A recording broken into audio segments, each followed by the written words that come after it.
Hello.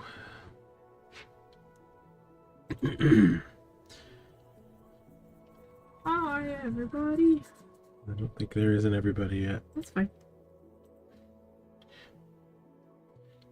Hey, Payne, what's up?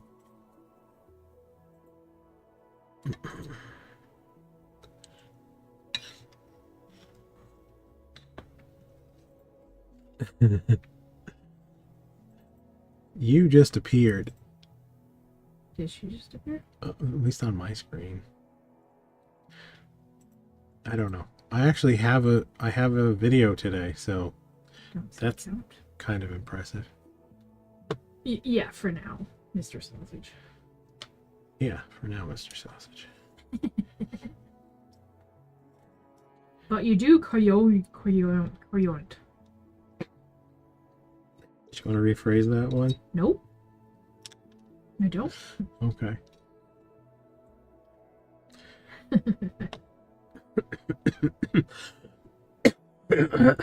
Squeeze me. I gave him my sick. Yes, we'll have to excuse my voice today. I'm recovering from my wife's debilitating illness.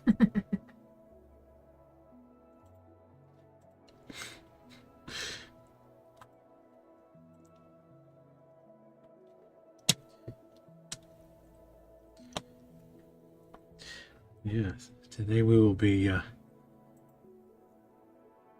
working on the reference. I'm blind, apparently. Where'd it go? working on a new monster.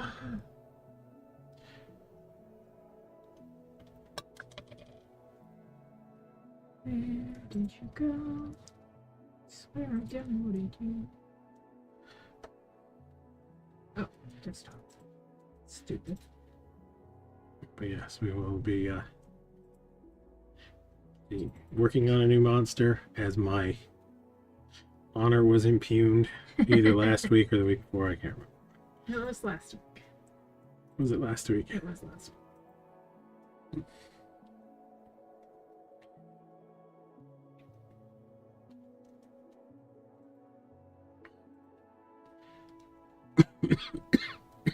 Fragile. My wife His fragile ego. talking shit about my non-scary monsters.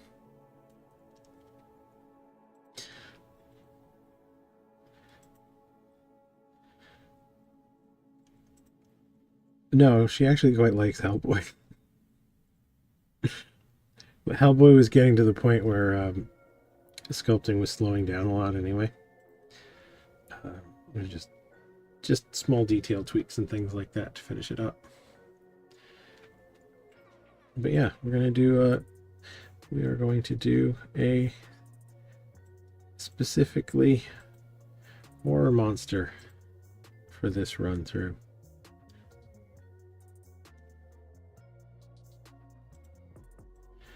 I didn't add or subtract moles. Huh? Oh. Whole episode of rearranging moles. Uh-huh. That would be pretty funny. Good. But yeah. Oh, you chose that reference, huh? Okay. I did. Okay. I see how it is. You should see how it is. But yeah, I just I decided to make it an extra challenge run, because I'm gonna try and make a super horror version of Batboy. Yeah, that Batboy.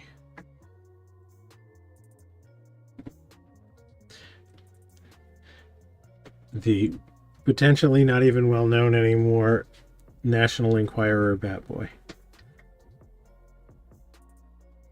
He is just goofy, so it makes it challenge mode. We will see how this goes down, because I may not be able to make it both deeply horrifying and recognizably Batboy. That might be a huge ask, but we'll try it.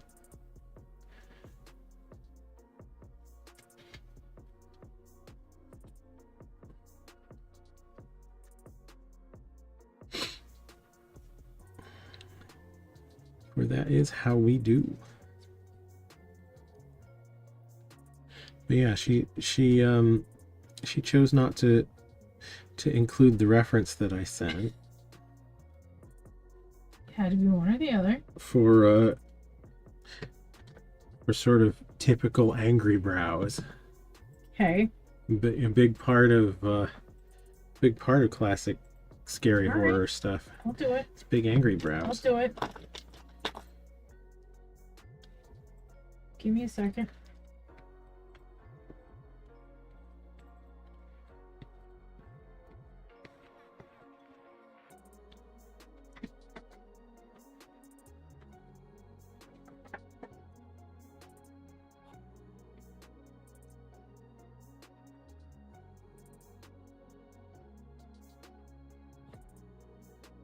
Hello, Mr. Angry Eyes. Angry gingerbread boy. I could definitely see that. He's a little round. I'm not gonna lie. The armature was rounder than it needed to be, but I thought it looked so funny that I figured rather than fix the rough in before stream, I would blam. Leave it for a minute. Scary werewolf. Ah. Yeah, classic. Eat me. Oops. I should have looked this up before stream. You should have what? I should have looked up before stream. I cannot remember who did the makeups for Lost Boys. I think it was Greg Canham. But I could be wrong. But yeah, I think they were kind of progenitors of that I don't know, Buffy the Vampire Slayer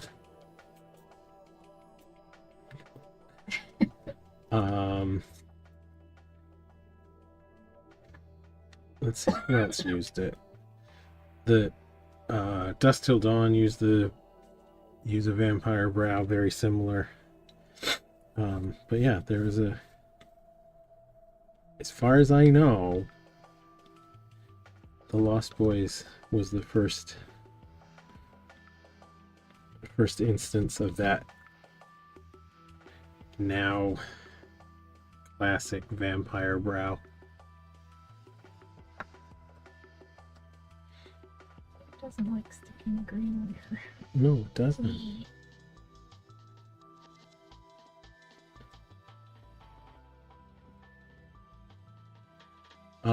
Supernatural would very likely have used something similar.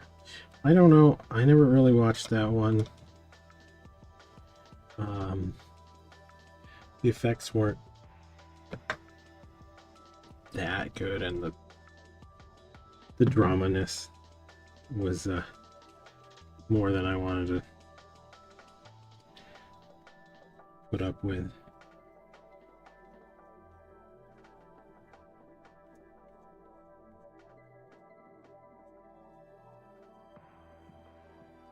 Yeah, it's I mean, it is what it is. It's a TV show.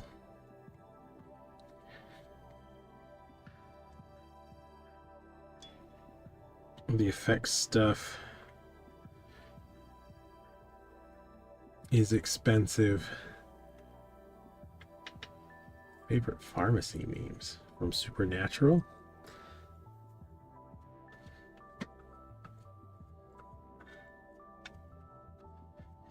Wife, you used to watch that show. Do you know what a pharmacy meme from Supernatural would be? I do.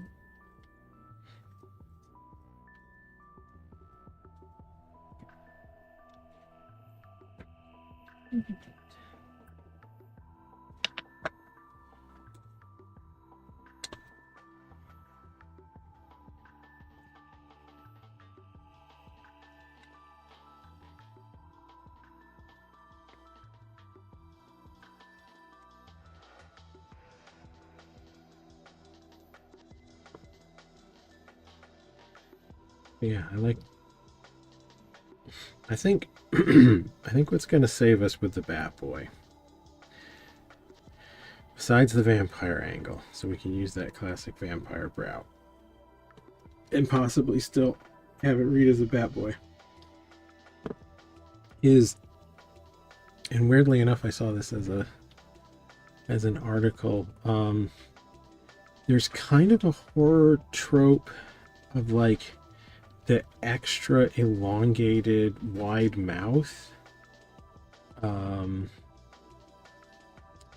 I do not know exactly where that one originated, but it's been coming up more the past, I don't know, maybe 10 years or so, because of the relative ease of doing it as a CG enhanced effect, but that's stretched out wide mouth. They used it in the new It movies. They used it in the I Am Legend, I think it was called, the remake of the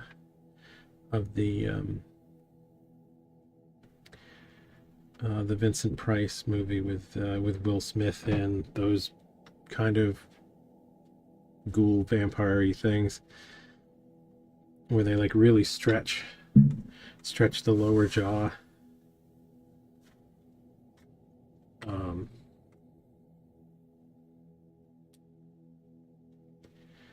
And Bat Boy kind of has a bit of that exaggeration.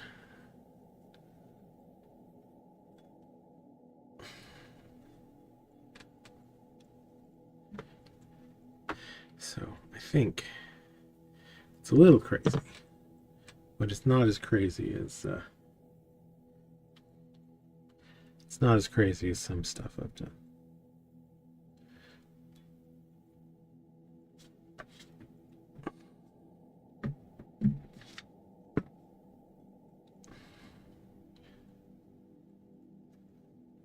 Get some.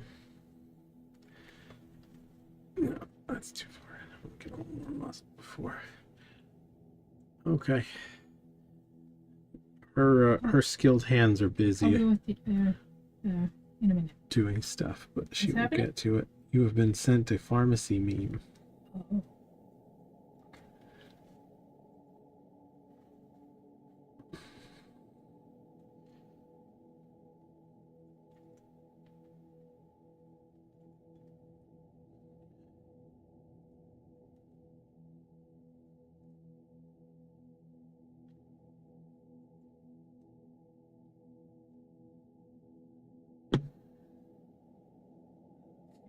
Great. Assume so.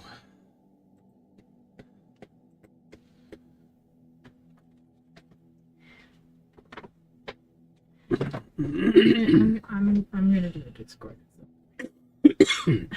Okay.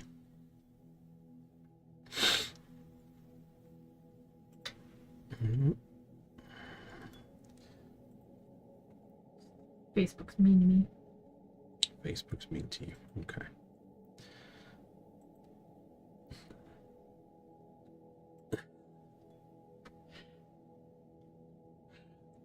I mean, I suppose that is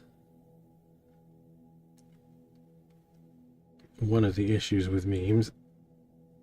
They do often require a little inside knowledge.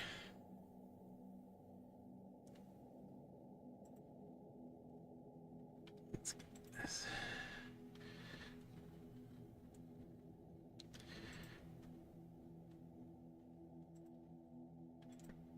And I do have, I'm gonna throw it up on Discord. yeah, I do have a I got a little bit of wiggle room here, so no worries there. Hopefully it'll be big enough to read. Bam. Well, if not, Oh, you can Can you see that? maybe eventually.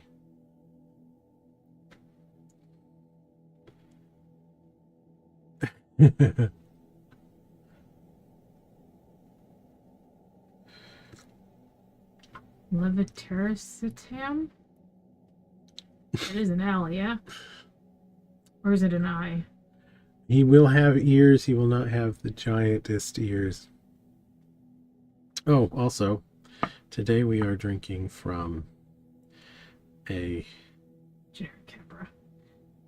That's okay. I call my hydroxychloroquine, Harlequin. Yes. We're drinking from a Mini Frank Reboot, and we are drinking 7 Up. He's discovered how wonderful 7-Up is, apparently. You know, 7 Up feels like it's like a second string beverage.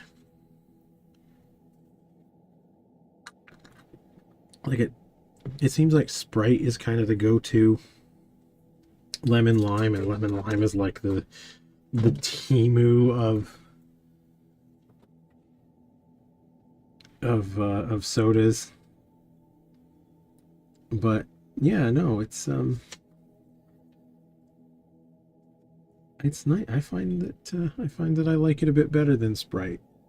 It has more of a rounded, pronounced citrusy flavor. Might be more sweet. I don't know. I should do a side-by-side comparison sometime. Yes. Yeah, and I do remember the Make 7 Up Yours ad campaign from a few years ago. What? There was an ad campaign for 7 Up. Their tagline was Make 7 Up Yours. But they played into the Up Yours bit. Okay. Okay, maybe it was 20 years ago. I don't know.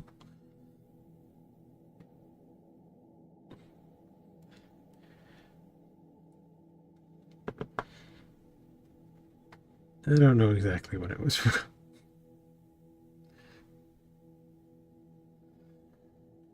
I do remember, I believe, if not for the whole time, at least for some portion of the time, Phil Lamar was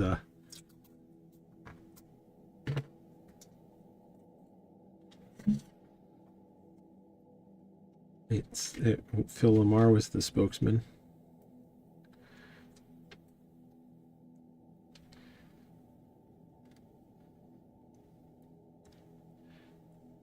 I've always found myself a fan. I think Phil Lamar is an indicator of a good time.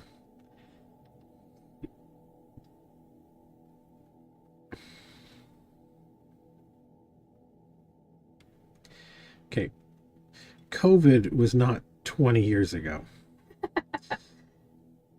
Feels like it. Okay, it can feel like it, but it was factually like 6. And that one's right in the name. It was the novel coronavirus, COVID-19.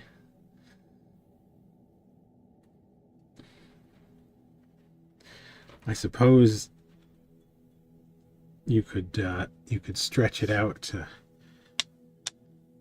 maybe 7 years ago, because it's almost 2026.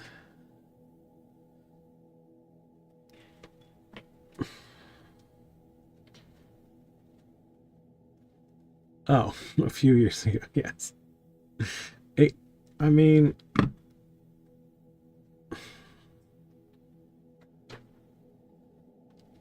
a number of years ago.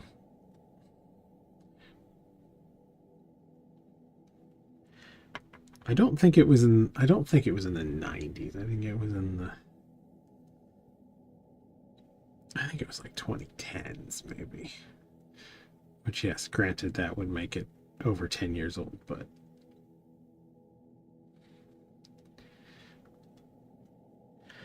I don't seem to remember that from from the 90s.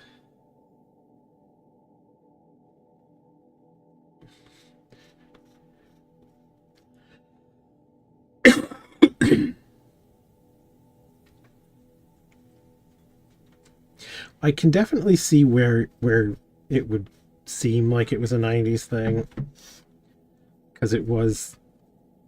I do remember the ads seeming a little outdated.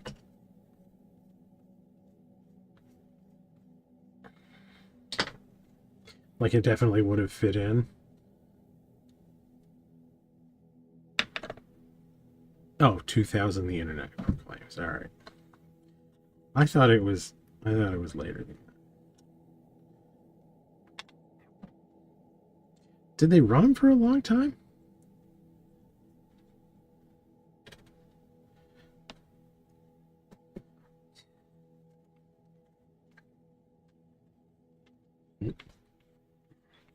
Hey, it wouldn't be an early sculpt without our first major punch through.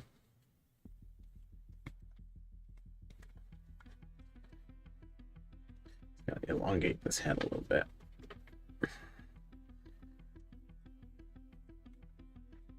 All right. Answer time.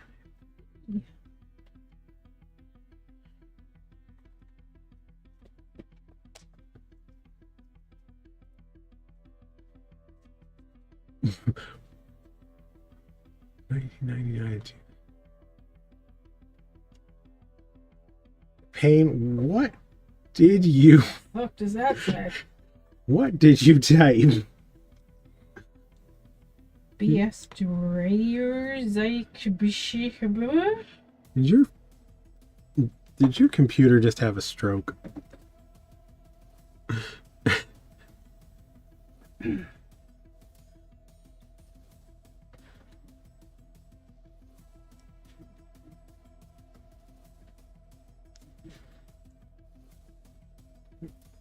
Fill that back in a little bit.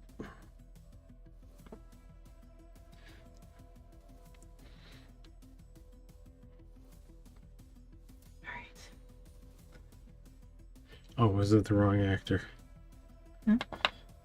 I remembered it was Phil Lamar. It was not. It was Orlando Joe. Wasn't it Orlando? Okay, I remember Orlando Jones was the guy that did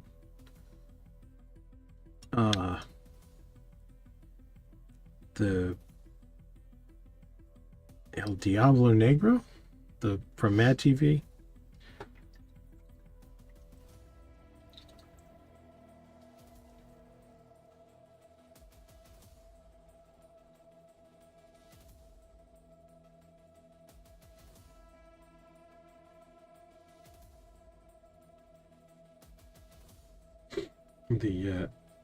The well-known nemesis of El Aso Huaypo. Do you remember those Mad TV bits with the Mexican wrestlers? I mean, I've probably seen it. Just... I believe it was Will Sasso.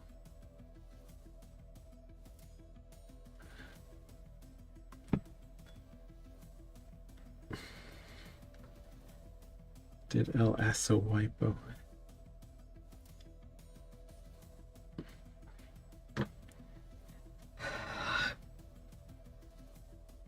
Or no, that was Aries Spears was El Diablo Negro.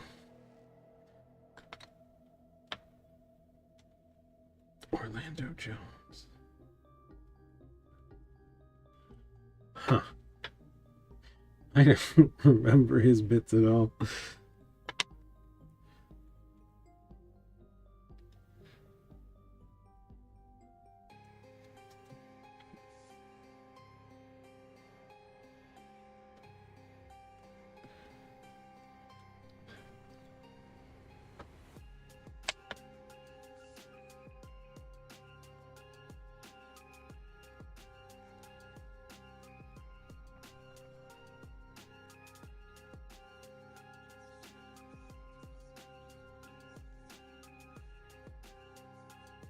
I may even have to pull the eyes out of this and move them.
One thing I probably should have done, also pre-stream, What? was made a bunch of little pointy teeth.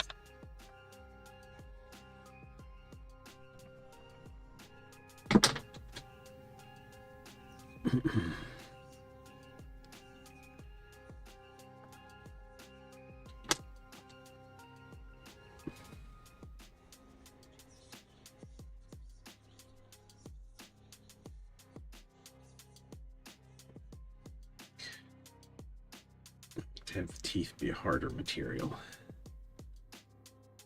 It just makes life a little easier.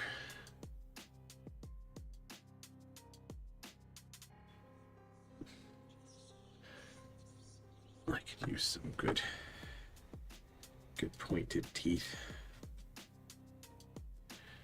I think. Set.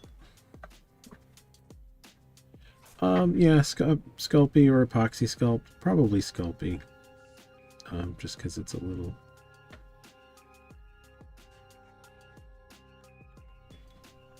bit. I have some white Sculpey, and I can have some whiter teeth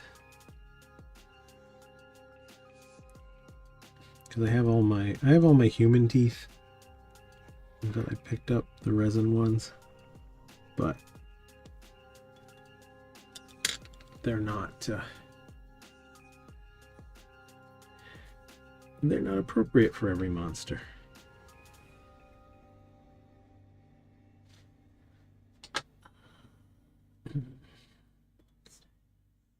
You need a ball stylus? I've got plenty. Yes. Just 1 second. Let me get my fingers.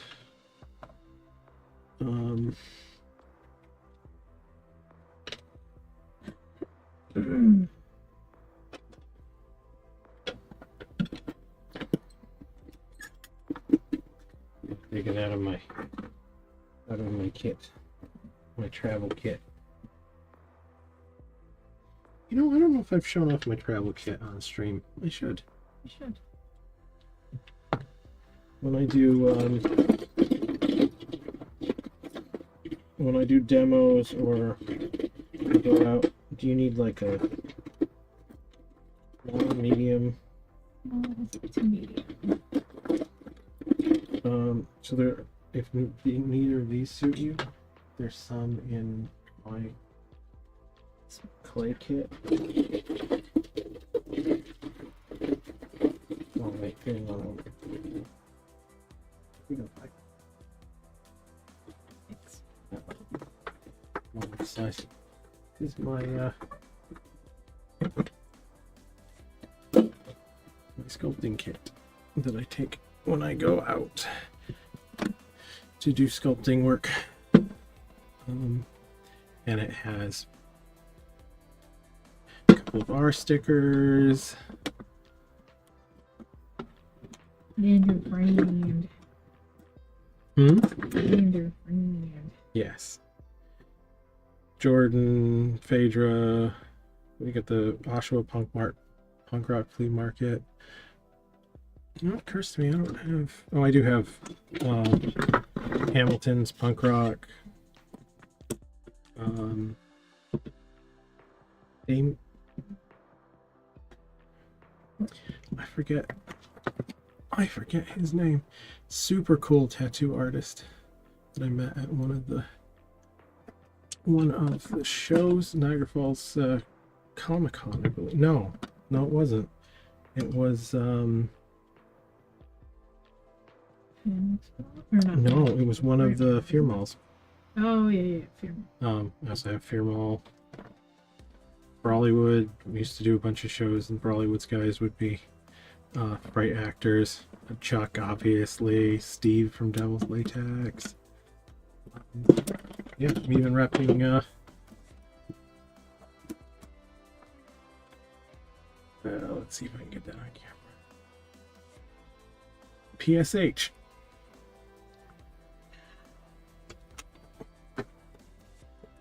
Are you digging that? The real thing is better than the alternatives. You want to show? You want to show? Be proud of yourself? Yeah, I mean, I showed my fails last week. Might as well show a success, right? I mean, I guess they're fails. You want to show the non-interesting versions of stuff. Is that on camera? Can Yep. you see? That's what I'm doing. Yeah. Transfers. So it's bright.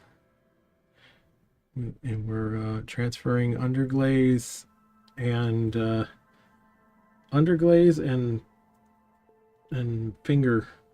fingernail marks mostly. Shut up. I do on fingernail marks and underglaze transfers. Yeah. Handmade underglaze. Last time I believe she was using newsprint. Yep, that's on This the right time paper. it's rice paper. Oh, so that little missing patch on this. Yeah, one is it's part actually it's part of the screen. yeah. Which I figured I could just touch it up. I mean, you absolutely just touch that thing up. It's I guess I got something on the screen. But it didn't smear all over the place. Just pee. Yep, Pee. they were on after I stopped watching Mad TV. Really, Mad TV was on later than it seems like.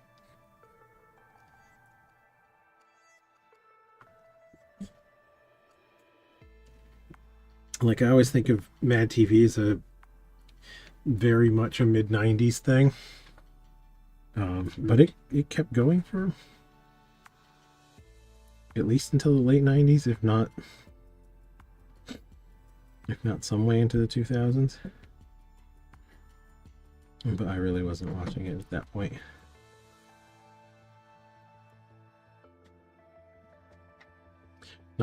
Not that I had a particular problem with it. It just kind of fell off the list of stuff that I was watching. What's that? Mad TV. It's one of those shows that kind of carried on longer than I was carried on watching it. Sure.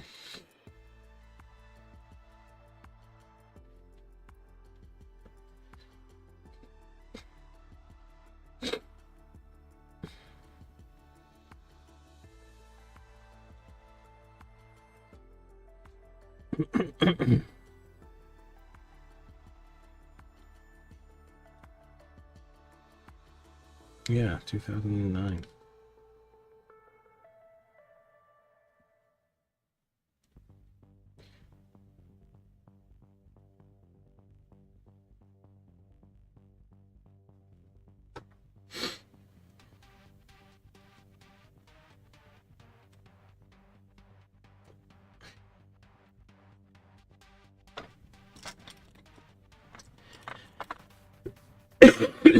Yeah, it was another one of those shows that I can't remember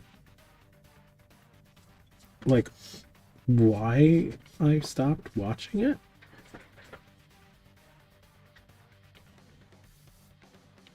Like there just wasn't. It wasn't like there was a period where it was like, no, this isn't funny anymore. And I stopped watching it. I just kind of didn't.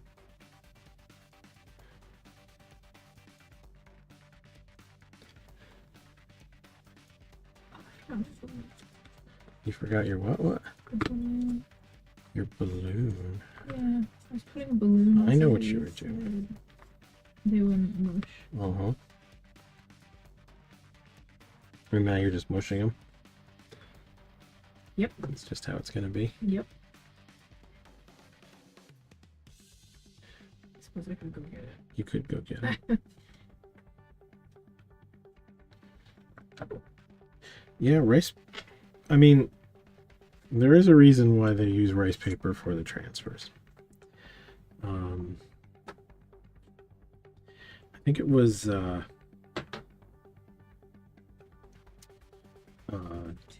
Tim Ceramics, Tim Kowalczyk, I think. Who does he had a really excellent video on YouTube of you know, it wasn't him though, was it? It was yeah, Not Dan Dylan. Yeah, don't remember. But I imagine if you looked up. No, it was he does some pretty good sculpted mugs. He was doing a lot of. Yeah, the barrel. Isn't that Tim Ceramic? Is it Tim? Barrels and. Yeah, he was doing a lot of like cardboard and nuclear waste barrels. I guess he did move on to the cardboard ones. I was thinking it was the. There's another guy that did like the.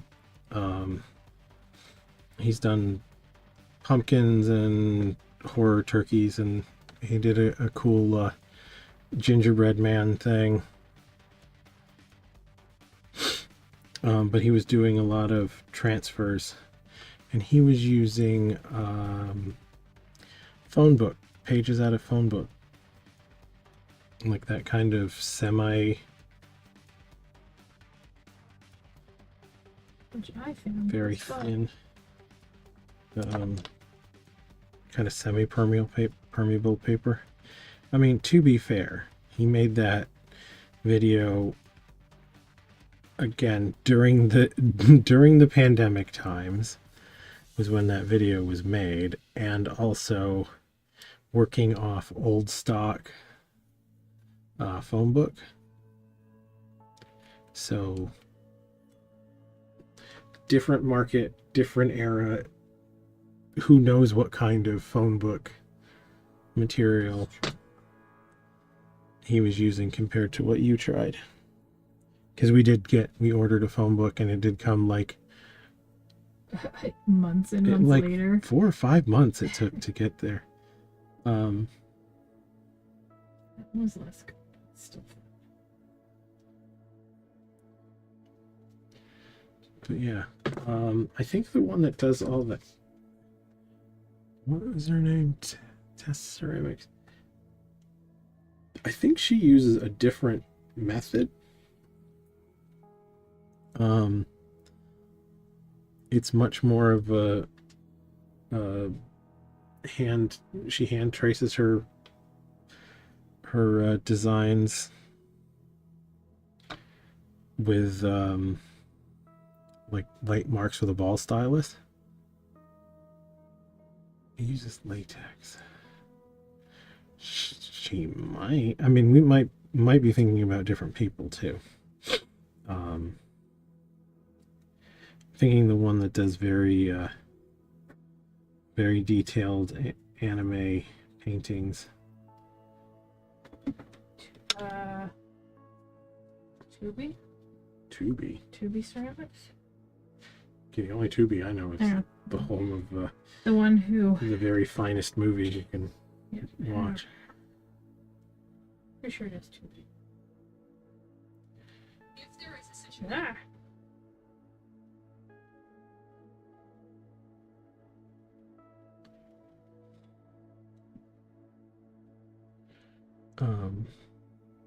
But yeah, the latex would tend to also to be used used as a resist in ceramics. So you might use it over stuff that you had transferred. Latex?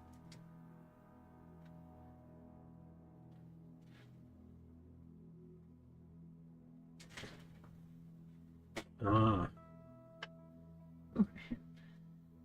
No. but yeah, my wife has been doing the screen printed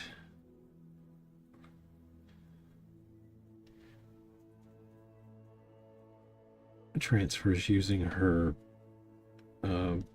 vinyl cutter machine to make her screen resist. Oh, it is Tubi, but it's TUBY. Ah.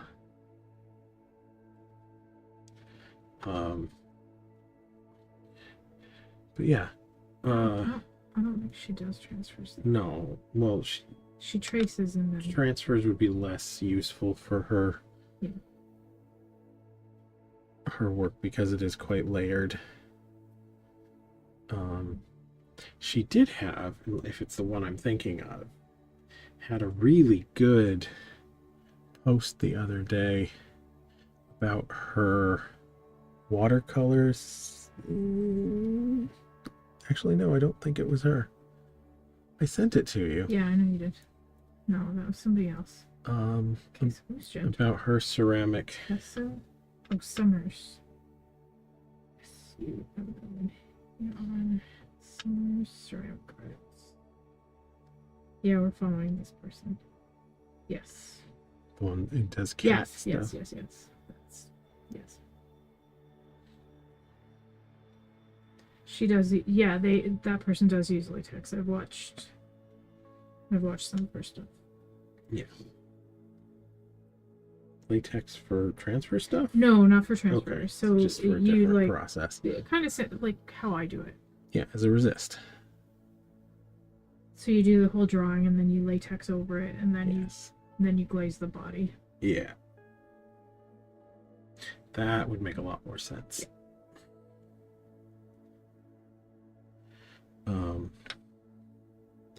But yeah, no, the transfers are quite good for the kind of thing that my wife likes to do. Yeah. She is I mean, I can draw it. She is trained as a graphic. repeatedly Yeah. over and over again. Well, you're also your So it's not your a skill issue. proclivities Speed issue. are. It's not even a speed issue. Your proclivities are as a graphic artist. Yes. So even if you were to draw it, you would go find your reference and set it all up in the computer before you drew it. Which, for somebody like me, that's just crazy talk.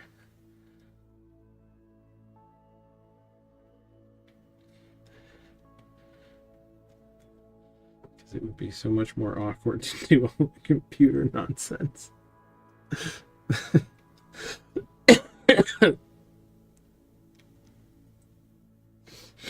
But yeah, it's not really a speed issue.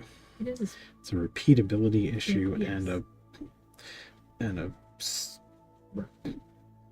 degree of being suited to your particular way of working.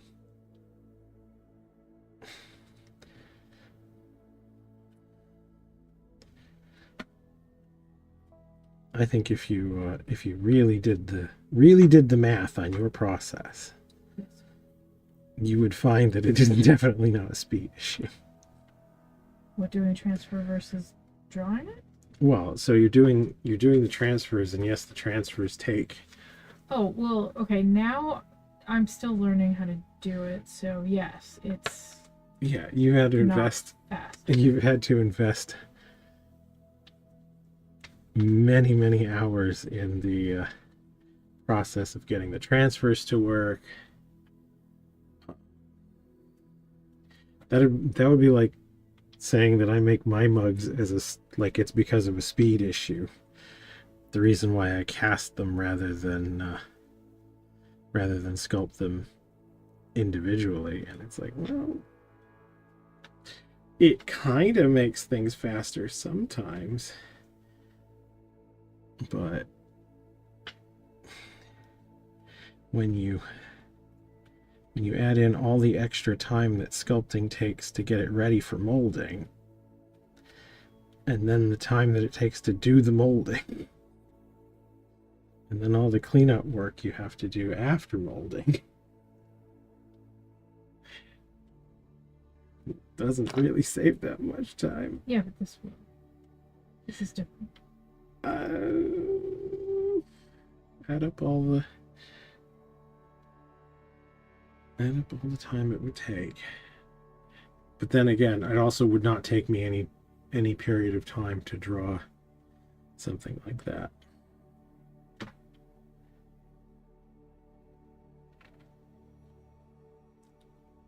But my drawing wouldn't be as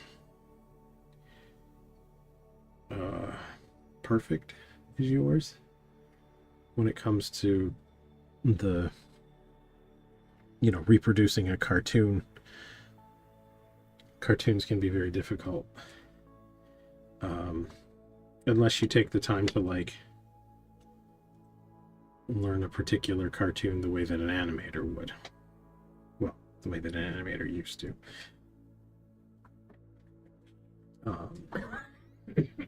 Like if you've ever seen one of the animators, or Matt Groening.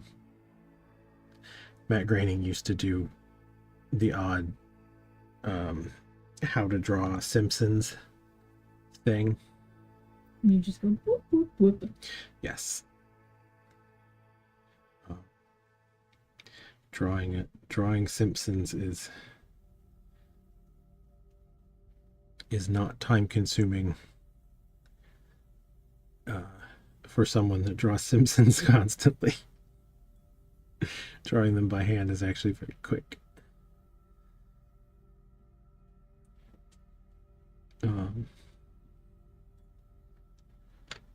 Yeah, it's different. Just different skills. All that setup and all that tracing.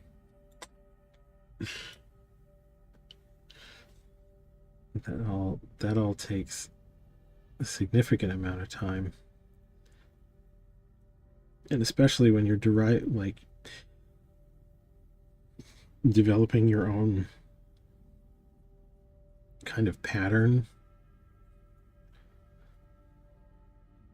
rather than just grab a piece of artwork and draw over it. I said this one went less well. Too much water again? Maybe. Why don't you just let it sit for a bit? I am. Move on to another one. Let it do its thing. So, okay. Is the transfer thing, is that basically the same process as temporary tattoos? Mm-hmm. Feels pretty close. It's very close. I haven't done a temporary tattoo in all of some time, but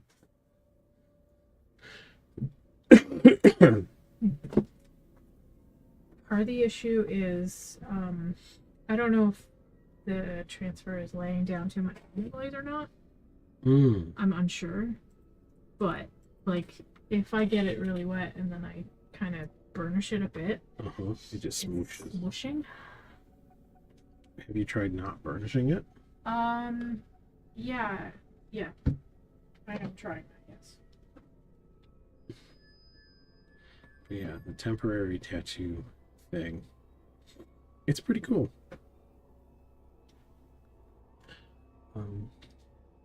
You can get commercially made transfer things, which I think that's quite nice because you have that to compare to. Like, does it seem like yours has way more ink on it than a, I think, or way more glaze on it than the commercial ones? Maybe.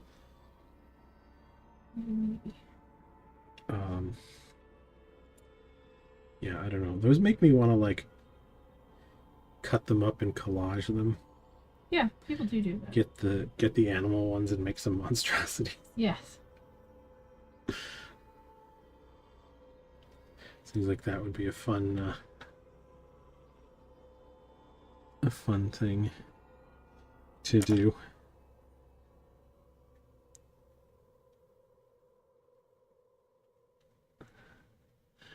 Yeah.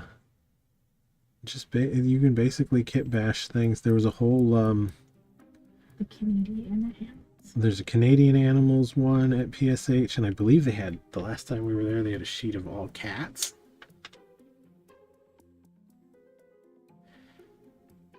Like making some kind of multi-headed, multi-limbed, horrific cat monstrosity pottery piece would be kind of amusing to me. As an inveterate sicko.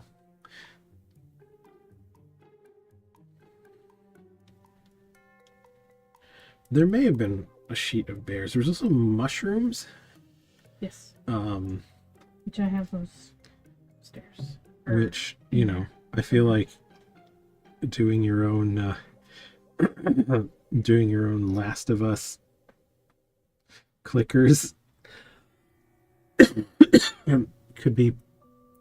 could have its amusement value.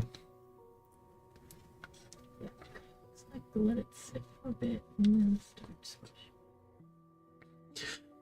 But the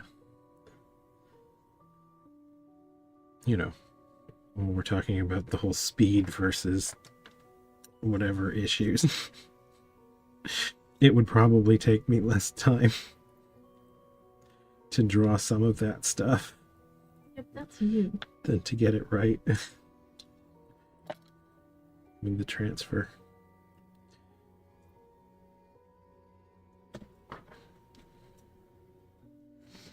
All of us have your drawing abilities.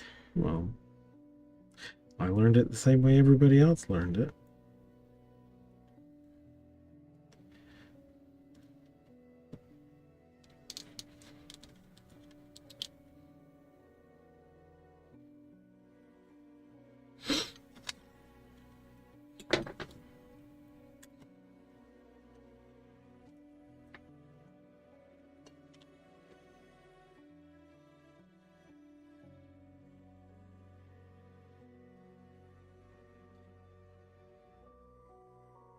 Everybody has their own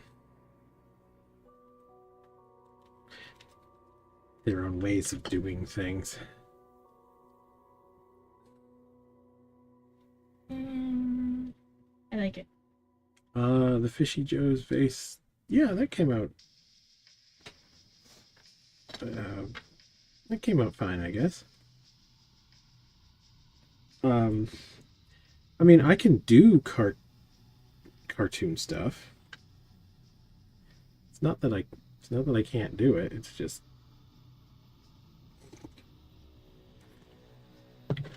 it's not. I think the thing for me is a lot of people look at like realism versus something that's got like an animated style, and they're like, oh, it's so much easier to do a cartoon version. And it really it can be for some people. Like if you're pretty pretty handy with the cartoon thing, it's probably easier for you to do. Well, okay. Let's be fair, Payne. Nothing. I don't think anything I've ever done has taken a long time by your standards of a long time. I take a long time. I don't even take that. Yeah, I'm.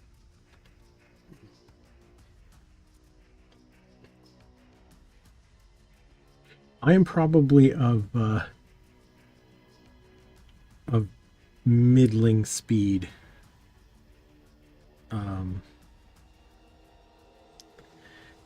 have seen some artists that worked in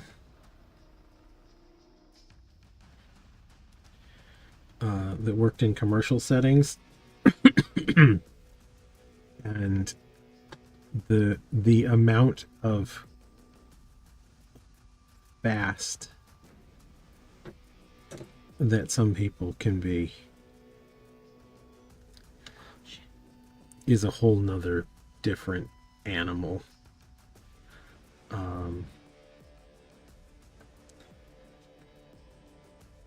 Like there are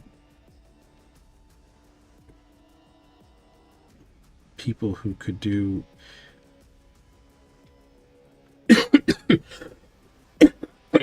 excuse me, who could probably do what I'm doing here.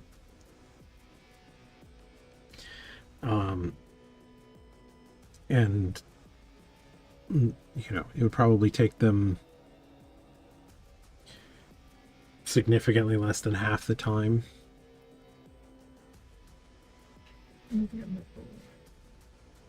To do a piece.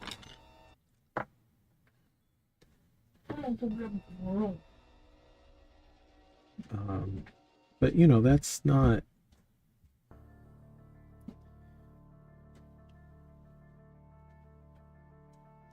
That also doesn't really show like the amount of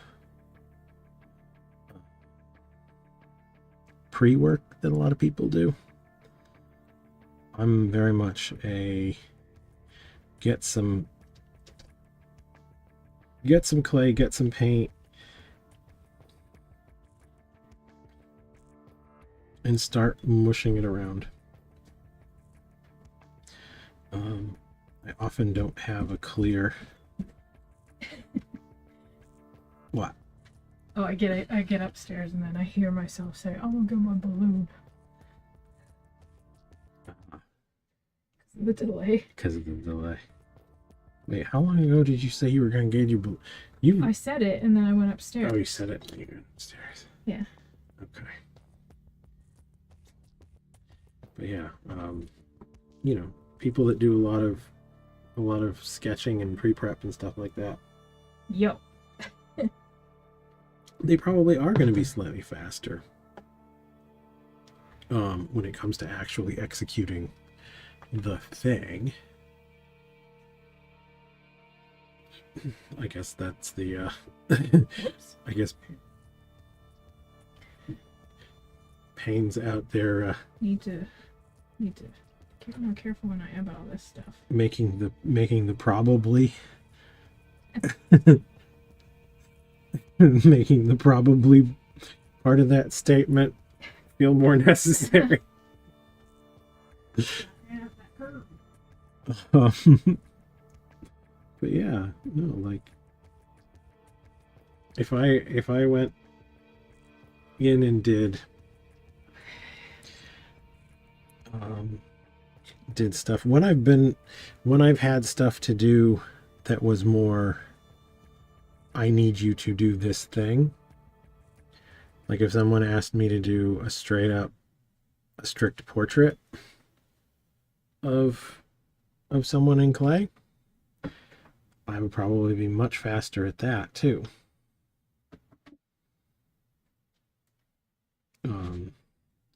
for the simple fact that I'm not making decisions and usually making really big changes, because I'm just doing the, I'm just doing the thing. If it doesn't look quite like the person, then you have to fix it. But there's always some back and forth. Unless you're one of those people that like prefers to use a projections and stuff like that.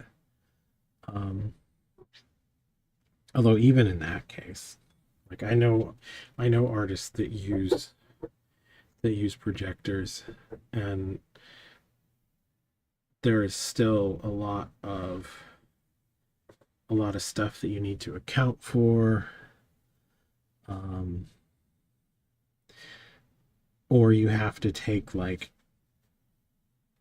extraordinarily good reference.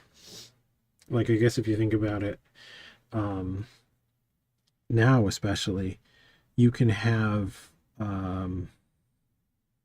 3D scans made. I know a lot of times in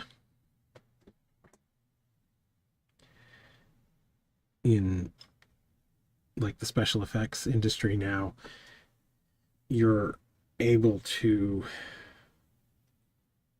get like a 3D scan of an actor's face so that you can do your, you can do a 3D print and then make your little changes and make your mold, so that you can do your sculpting on top of that. Whereas back in the day, they used to do these kind of life casts, right? So I picked this one up the last show. Doesn't he look fun in that lighting? It looks like he has an absolutely giant forehead. It does look like he has an absolutely giant forehead, and I think Jack Nicholson probably does have a pretty good sized forehead. But also, they pull your hair back as far as possible so that they can get as much forehead, and they may have also added just a little tiny bit. But one of the jobs that I was doing when I was sculpting at the butcher shop, that took longer than any of the other jobs, was actually taking a life cast that was pulled from a mold of an actor and just correcting it. Because obviously when you're doing a plaster or an alginate mold of someone's face, their eyes aren't open, and probably their mouth isn't open. Every once in a while you might do a specific alginate cast of someone's, you can use dental grade alginate and do the inside of someone's mouth or their teeth or something. But it'd be really weird to do a full up face, head and neck with someone's mouth open. I wouldn't be willing to say it's never been done. I've never seen it personally. And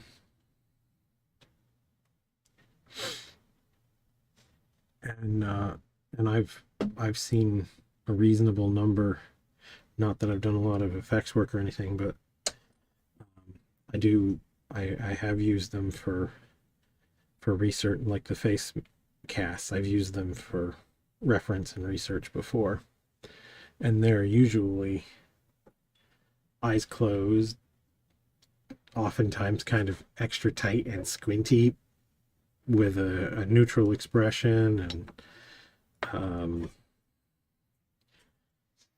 there's quite a lot of stuff that needs to be fixed and touched up, because you need to leave like airways open for them.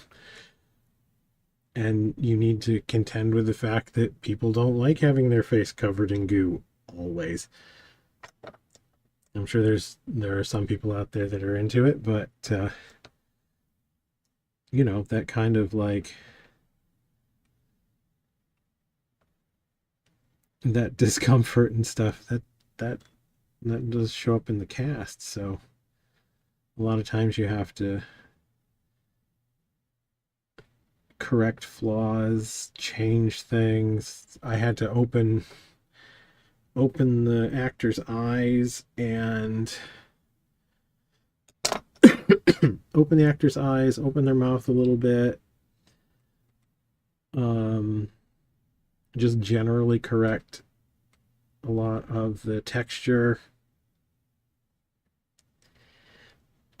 and that was it. Like that was the extent of the job, and it was still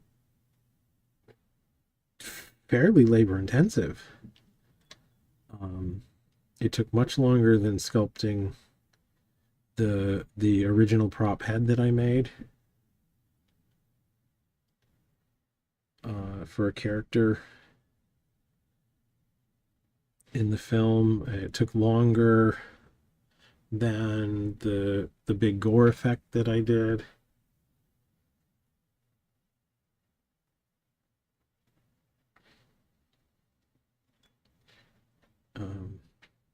So yeah, like you can do things with 3D scanning that would allow you to do that would allow you to eliminate quite a lot of that and probably get a more accurate result if you wanted to sculpt a prosthetic over, say, someone that was pulling a certain expression or something. Certainly they, you know, they can have their eyes open when they're being scanned, but that still takes a lot of specialist equipment. You need to have somebody that's good with 3D modeling to handle that work. There's a whole skill set involved, and it's not like it's just, oh well, you just kind of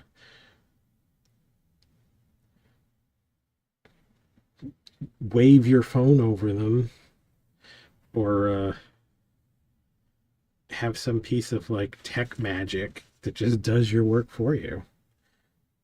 Doesn't that stuff is made up. It's real work and real skills.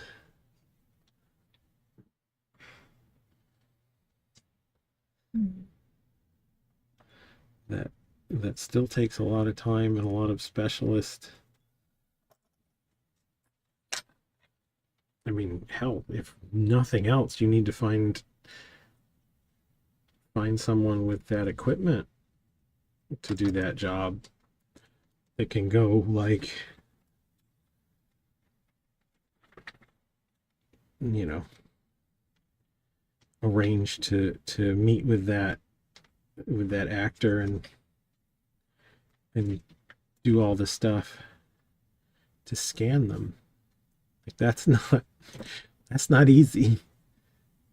I can't remember who it was, but I saw someone on Instagram that did a sculpt of a well-known actor. I actually want to say it was Willem Dafoe. And they found it faster to do a portrait sculpt from photographs than to sit him down for a cast and a you know, a cast or a 3D scan or something. It was not Willem Dafoe's Cardi B. I think it I want to say that it was for the pretty thing. Young thing. No, that doesn't sound right. Poor Things. Poor Things. It was his, I want to say his Poor Things prosthetic was sculpted over a portrait.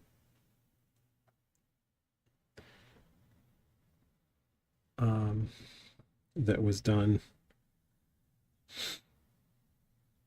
Yeah, that whole big gnarly scar prosthetic was, I think that was what I remember. Just because, with scheduling and where people were and whatnot, it was just easier to get it going, get it started with the sculptor just going, yeah, screw it, I can get pictures of them. I have the ability to do a portrait. Just faster to do it. And I can definitely appreciate how that would be a thing.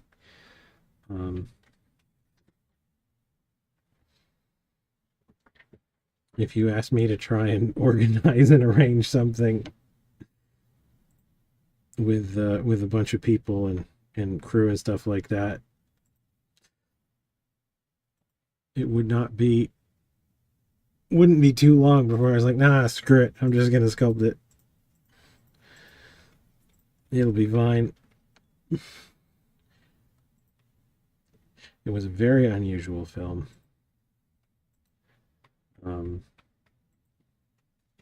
I did enjoy a lot of I really liked the Willem Dafoe makeup.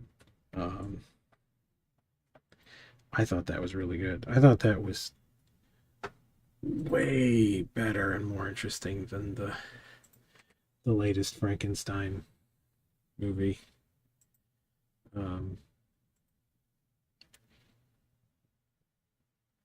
It wasn't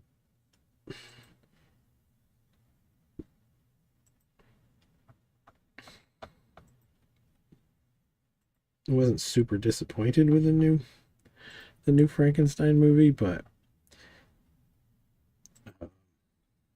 yeah, I wasn't. I was not blown away by the Frankenstein's monster. The paint job was nice. I will give them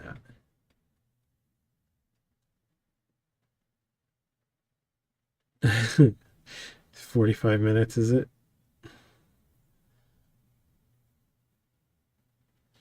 What? We were talking about the Frankenstein movie. Payne was saying if you don't have 2.5 hours to sit and watch it, watch the making of thing. Man, I kind of wish that was a thing that was common and available. Like, if there was a Cliff Notes for effects people of movies and TV shows,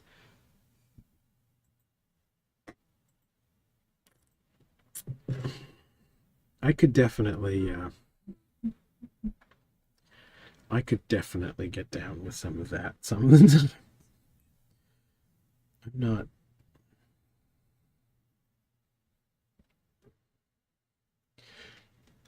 I was just on before stream a little bit. I was on Instagram and someone mentioned the movie The Evil Within in a post. And I would not care to argue that it was a terrific film. And that's one of the ones that I made you watch, Payne. But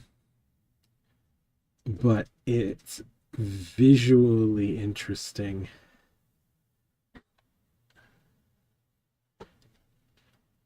enough that I still found it a pretty entertaining watch. It's called The Evil Within. It was directed by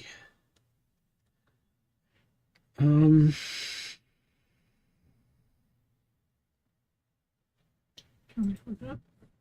Yeah, you can.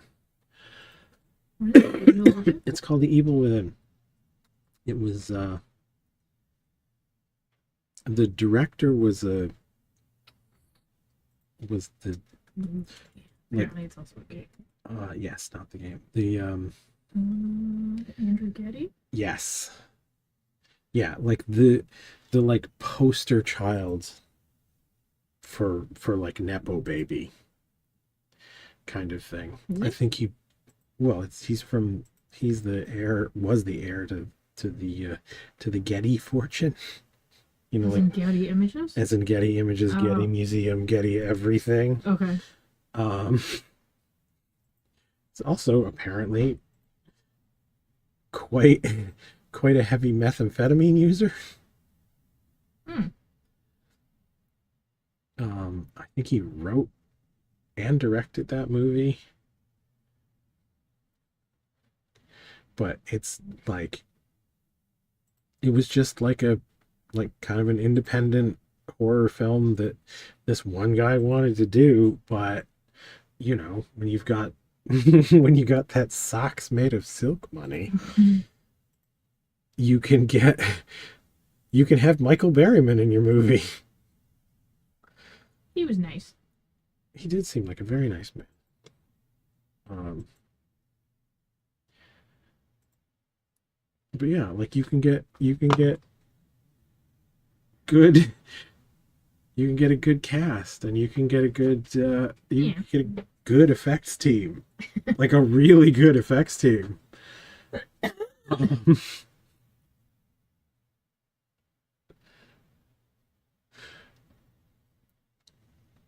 yeah, I feel like that's one of the cooler things at Frightmare Falls. The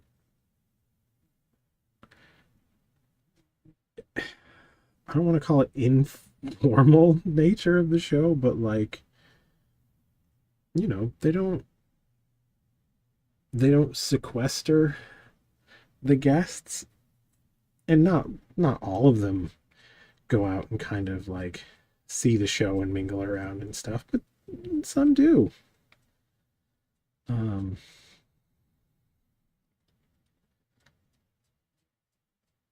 and it's a nice laid back it's a nice laid back show. Um, and it was still, even though it was shorter by a day this year, it was still a nice laid back, you know, it was chill. And I like the fact that, like, you know, somebody as recognizable as Michael Berryman can be out on the like going around the show chatting with people and they're not Well, to be fair, that was awful. it was okay, it was off hours, but do you think even at like at Fan Expo, even No, all the well, vendors and stuff, they would all be Fan Expo's cool? hard because like we are in a completely different building. Well, yeah, we're in a completely different building, but like I don't even know if all the vendors would be like not not bothering people because it's a huge group. And and you know, Frightmare is a much smaller, much more uh it's much smaller, much tamer, much cooler kind of vibe.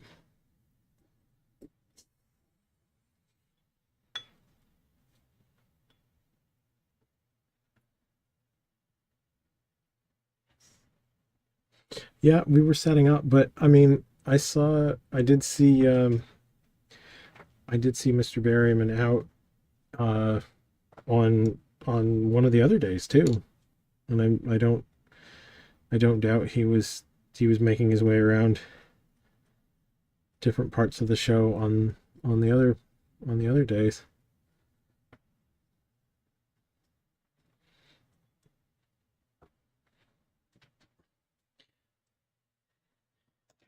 It's giving kind of a Pennywise thing somehow. Is it not? There's some Pennywise. You know what makes me think of? What? You know, monkey cheeses. Monkey cheese. I don't know why. Cheese. You know that painting? I do know that painting. I know it. I know it very well. I've been exposed to it. I don't know why it makes me think of that. I don't know why it makes you think of that either. I think it's just the black eyes. Oh, yeah, okay, I guess. Maybe. You know, I don't remember the Jack Frost snowman that much. It's got some. It has some basket case in there too. I can see that. It's got some Belial going on. I think I may, for likeness, need to bulbous up the top of his head a little bit more.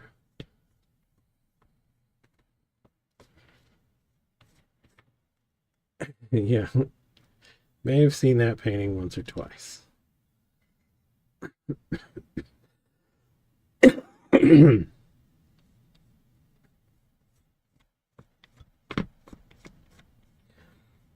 Slap some ears on it real quick, and I imagine that'll tone things down.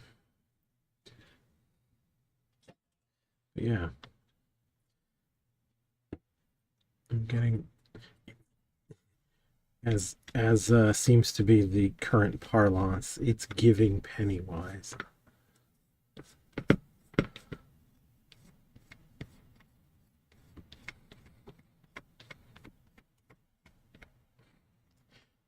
What did we see with that the other day?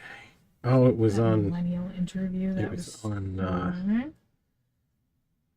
was that Daily Show? Yeah, I'm pretty sure that was on like, Daily no, Show. you know to stop what you're doing right now. And never speak on camera again.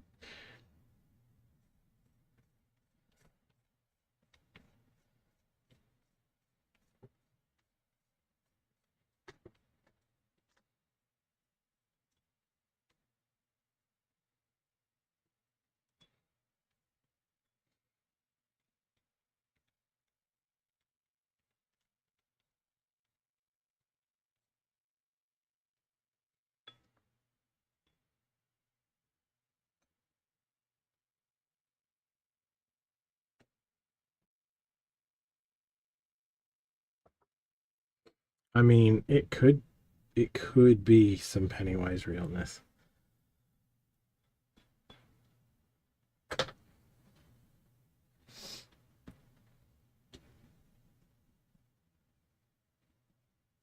gonna say it's there's something marginally Skarsgård in the nose. But that could just be my... You're the expert. I mean... It could also be... Scissors. What? We're cutting tape. Get better scissors. Literally turn around and look up. I know. There's a good setup there. It's okay. That I use for... Well, there are several good pair of scissors. So rather than complaining about things,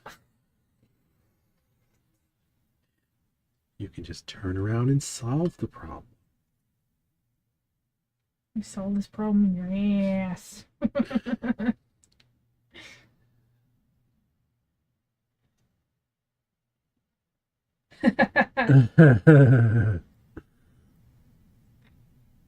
Yeah, I hate when that happens. It also sucks when they just, like, they hide heartwarming right on the DVD jacket.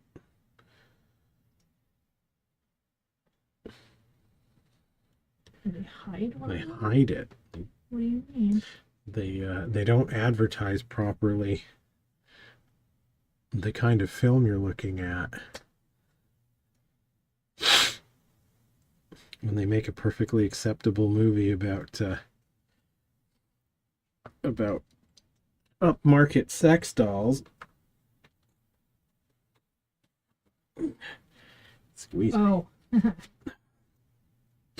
I am going to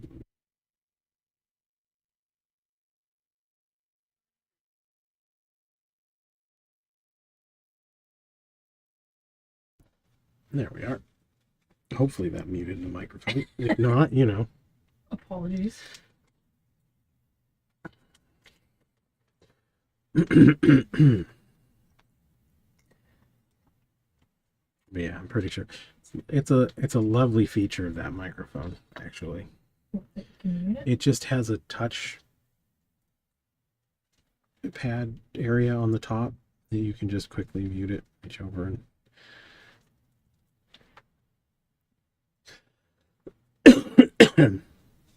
yep, you can just reach over and shut that down. And it's quite convenient. Oh, that ear is not helping with the with making it scary, not cute. But that's okay. It's okay. I believe I'm trusting the process. I mean, the really funny part of this is going to be if this one turns out just friggin' adorable too. Huh. And then it'll no longer be a case of the wife impugning my honor. My wife knew what she was talking about. It's a skill issue.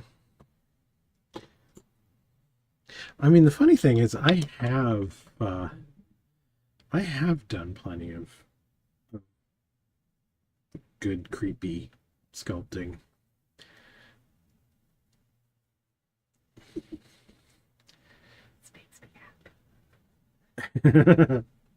The transfer thing or me screwing up? The transfer thing, but also that, yes. Oh, look. I know there was a lot of pre-work into this process. Yes. But I basically put the illustration on 5 or 6 mugs in like 6 months. An hour and change. Yeah. An hour and a half. Yep. No, it's... The music stopped. Did it? Yeah. Why don't you fix that? We'll fix that. I thought I had it on repeat, but clearly I didn't. Or maybe I accidentally paused it. I don't know. Either's possible. But yeah, I'm gonna figure these ears out. It's gonna have to be a thing. This thing should not be this tippy because these won't do for mug purposes. That would be we have at least one shuffle. An unacceptable, excuse me, level of delicacy.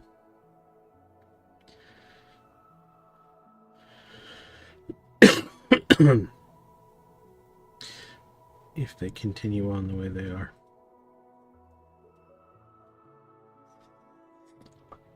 Do the polite thing. I got the bag of that.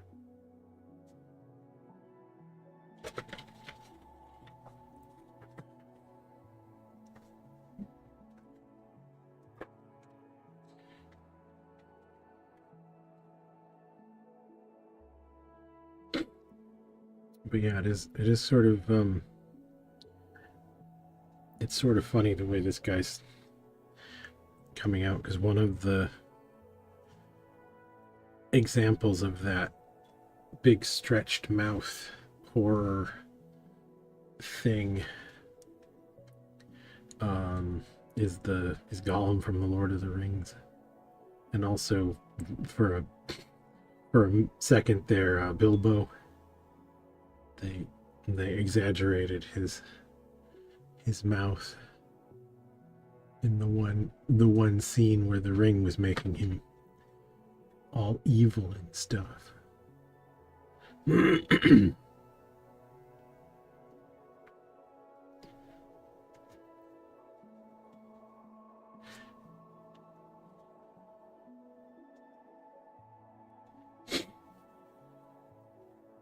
But yeah.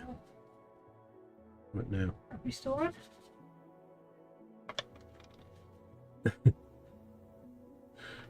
No. We are still on. Oop, there it is. Payne's responding. Yep, no, I got it. The screen turned off. I've been I thought maybe I fucked it. I've been cautioned to take Bilbo's name out of my thin mouth.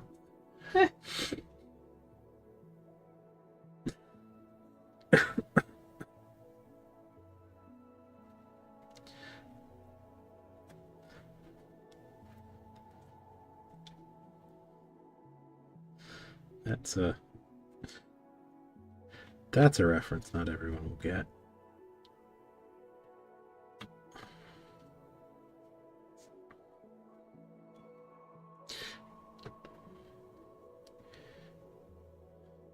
But we did figure out there are at least two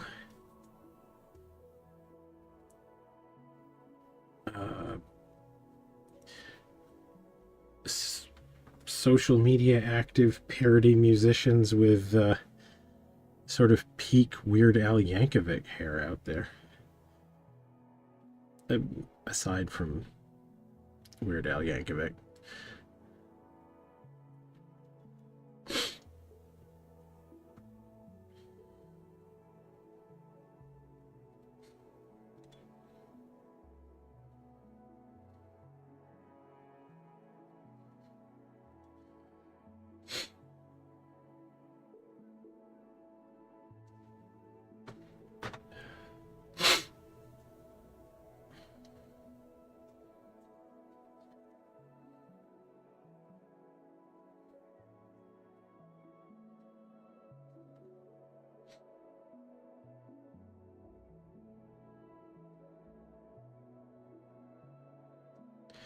No, I may do some, wind up doing a little bit of back and forth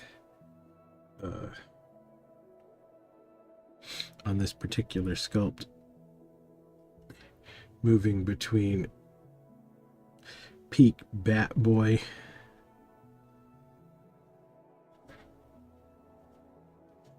likeness and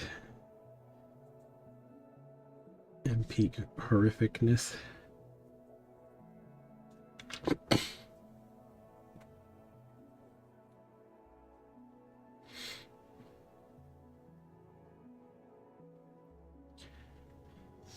So I suppose also another, in my defense kind of thing, a lot of the the things that we think of as like really horror based. Like you really took that personally, didn't you? No. A lot of that comes from lighting effects and mysteryness. It's distinctly not a word, but yeah, clarity is not.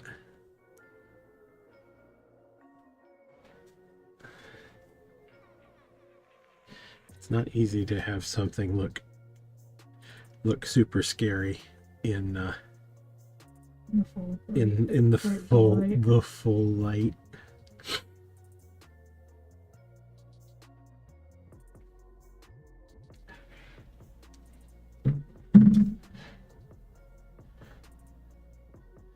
I actually don't mind that.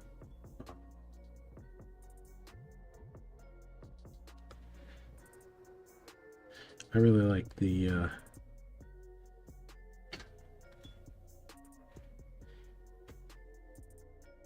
I like some of the movies that maybe are a bit less artful and probably are a bit less scary for it, but you get to see a cool monster thing. I like a cool monster thing.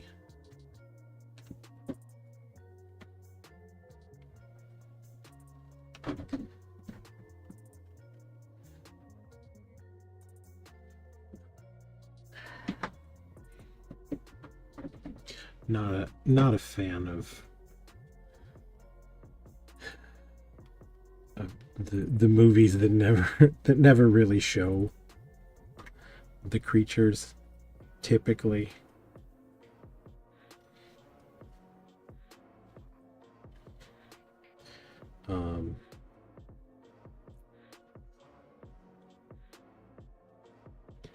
I mean, there must be examples of horror movies that I've really enjoyed that don't really show the monster. I feel like that has to be a thing. Just can't think of one off the top of my head right now.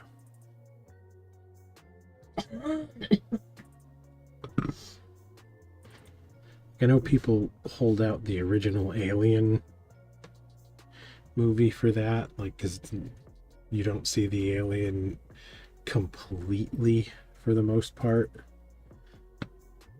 But, I mean, I think that's some bullshit, because that design was still very readable in the original Alien film.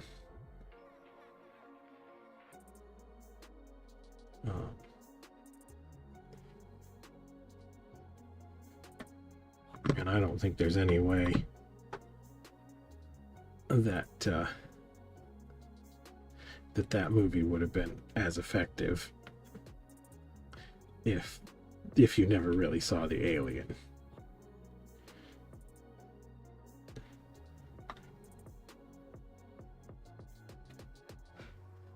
Like, what is it, the Cloverfield monster thing? I want to say that was only on screen partially and extremely briefly. I don't think I've seen Bird Box. Maybe I did. Is that the one with is it Sandra Bullock leading around the yeah, no, that was poo-poo.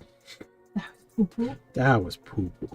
What was poo-poo? Bird Box. It was a bit. Have you seen it? It was a big deal. Yeah, Payne and I watched it. Oh, okay. I mean, I'm sure that, like, on a certain level, it was a very effective film and whatnot, but that's the kind of stuff, like, I would never watch that movie probably again. Like, just not because I had any particular hate on for it, but just like I was not entertained. And like, there are good movies that I will fully acknowledge as good movies that I wouldn't ever bother with a second watch. Like The Babadook. Pretty iconic monster. Well made. No, I'm pretty sure I haven't seen it. I don't think I was there. No, I watched that one. I think I watched that one either with mom or on my own. But like, good movie, good monster, good design. That kid was tedious. Like, more tedious than it needs to be. And ever present in that film. And it's just like, I'm not watching that. No. No, that's not happening.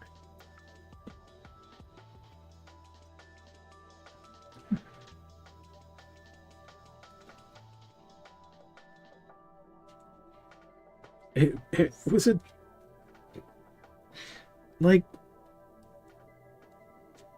you cannot say that it wasn't a well-made film and effective. Yeah. But tedious. A tedious thing to watch.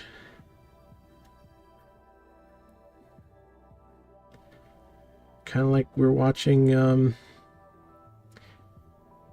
is it Welcome to Derry? Yes.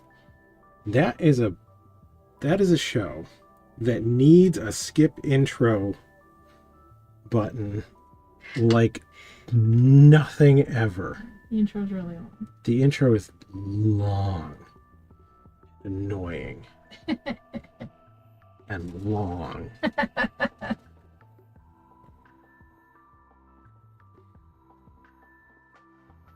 Like, if that show doesn't keep the body count up, You're out. I'm not sitting through that intro for that.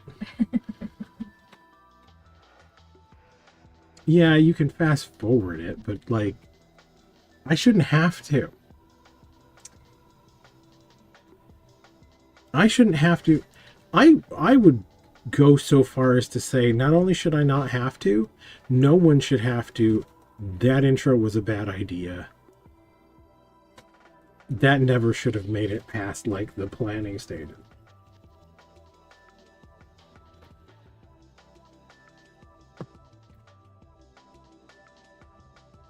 Like, somebody at some point during the production of that show should have been like, okay, like we wrote a whole thing and whatnot.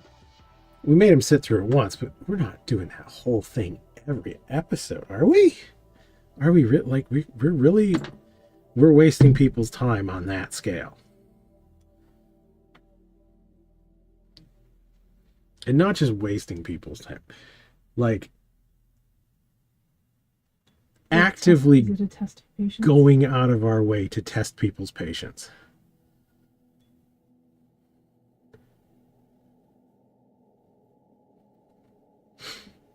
The Depression era Kids Bop thing, or whichever era, it's actually more 50? No, probably earlier than that.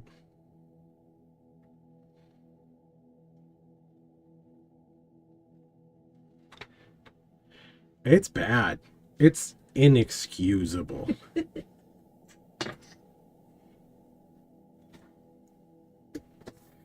Like, I never liked the intro for is Firefly the show, or yeah, Firefly was the show. I never liked the intro for that one because it's country, but it was short enough and made sense. Like, it was fitting, and also I could skip it. Whatever, I don't even remember what thing I watched it on. It may have been DVD. It was so long ago, but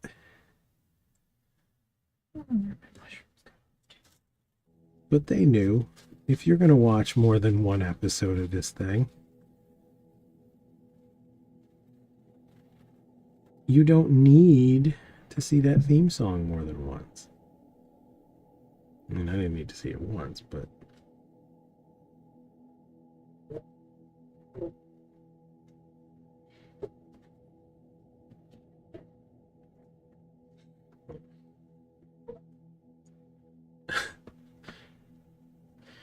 But yeah, the we do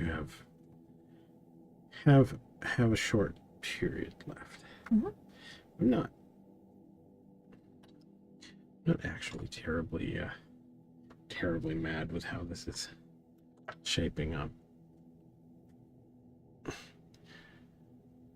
I think a little bit more harshness in the details.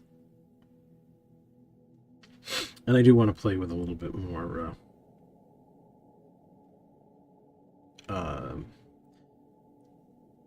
classic vampire brow. Let's put his eyes too close together.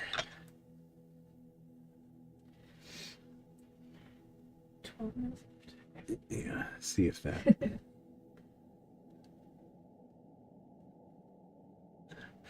Yes, we're gonna get that. We're gonna get that big werewolf energy.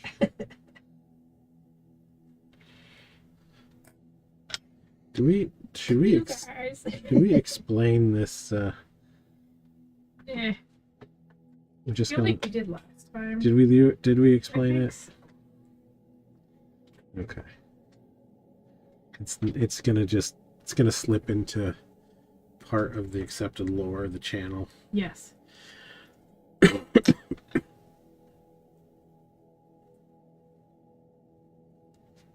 Yeah, I have a new.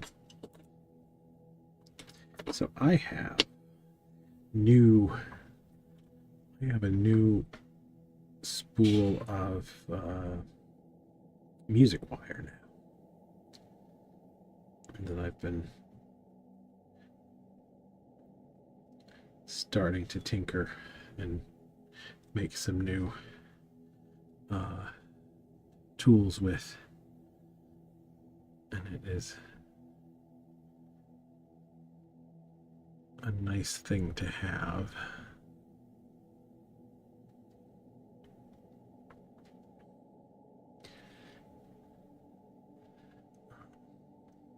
This is the wire that Payne actually brought with her. Mm-hmm. She came to visit, and it's lovely.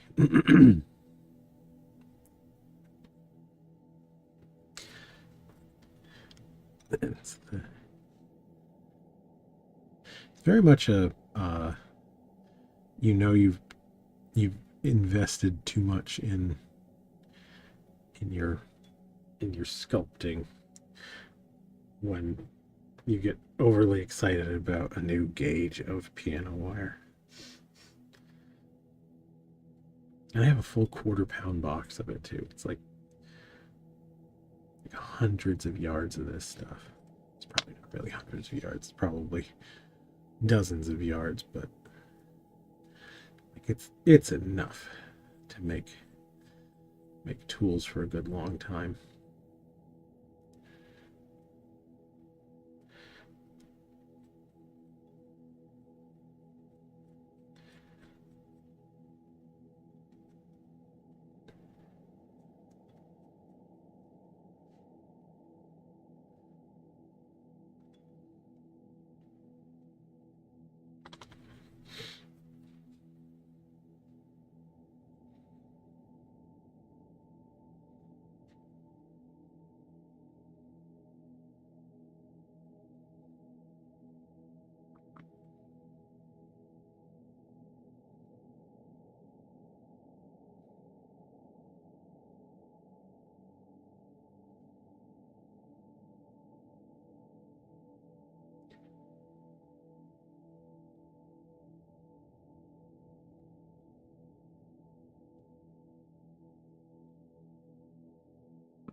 Yeah.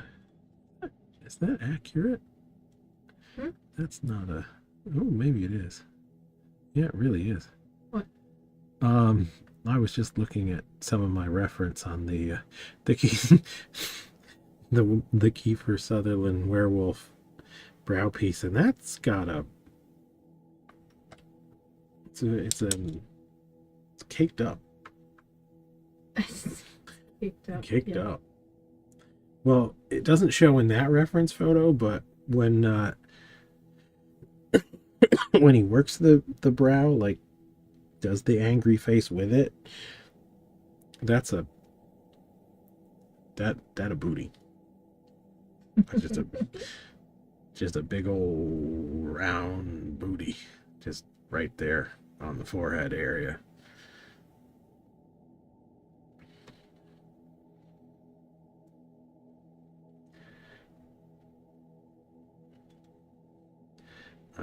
I'm gonna do it just for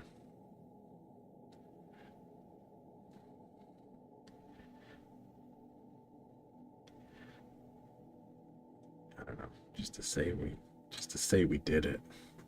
I think I'm gonna end up gonna unbooty cheek that a little bit at a future time, because it's very booty cheeks.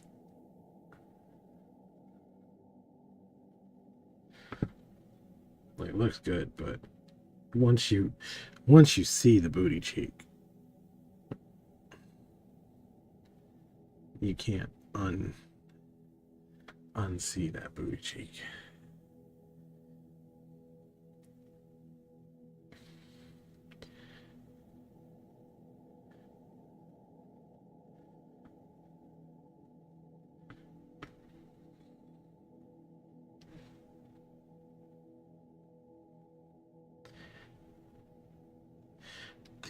The dark black eyes are definitely they're giving me a strong 30 days a night vibe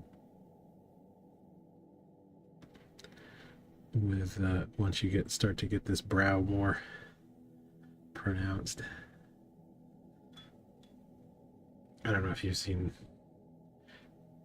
have seen that movie.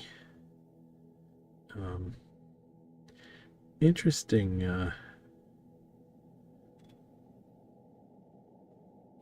take on the vampire mythology. It's about basically vampires that do their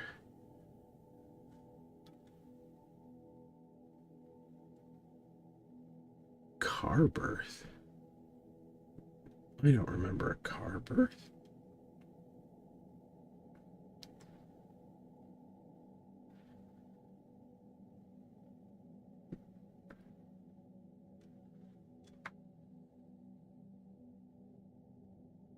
Oh, welcome. Yeah. Okay. I didn't realize what we were on now.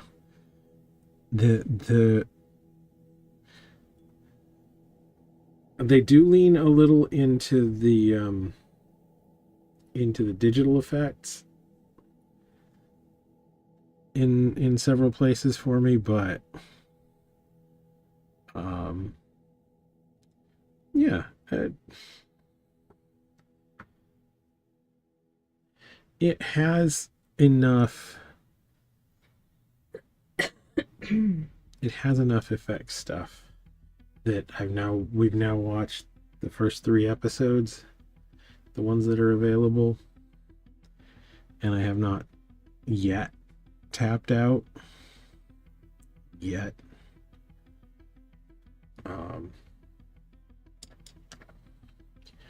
Which, for a TV show that is not animated, is actually like that's pretty. Well, I shouldn't say it's only animated TV shows that I put it. There's a certain kind of comedy that I'm also fairly What kind of comedy would that be? well, like Brooklyn Nine-Nine and Community and The best kind of comedy, you mean? There was another one. I'm not recalling off the top of my head. I do tap out of some of the animated ones. I mean, there's nothing about animation that it's like, as long as it's cartoons, I'm good to go. That would be pretty funny, actually. No, it's the funny thing is I actually find with a lot of animated stuff that the writing is significantly better. And I don't know if it's something to do with like what they're able to do, so they don't have to be as reliant on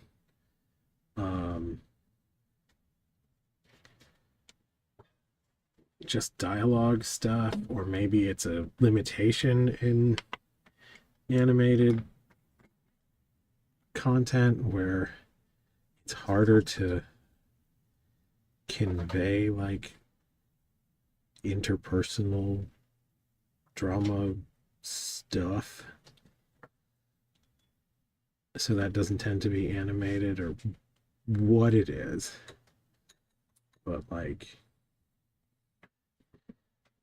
Simpsons, Futurama, Archer, Rick and Morty,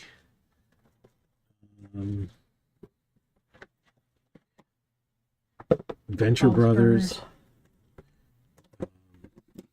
I Will Still Die on the Hill of Venture Brothers is some of the tightest writing in TV in the past, like, at least 2 decades.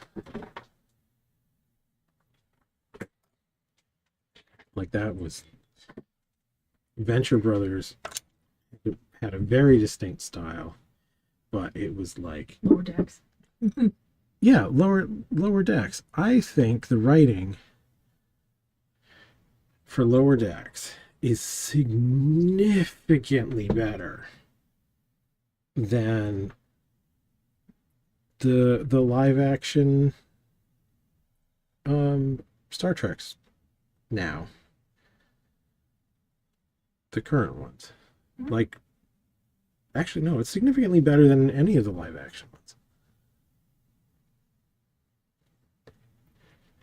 Like, the original series kind of gets a pass for being 1,000 years old and hilarious. Yes. But it's unintentionally hilarious. Like watching old Batman. Like watching old Batman. But yeah, no, Lower Decks is like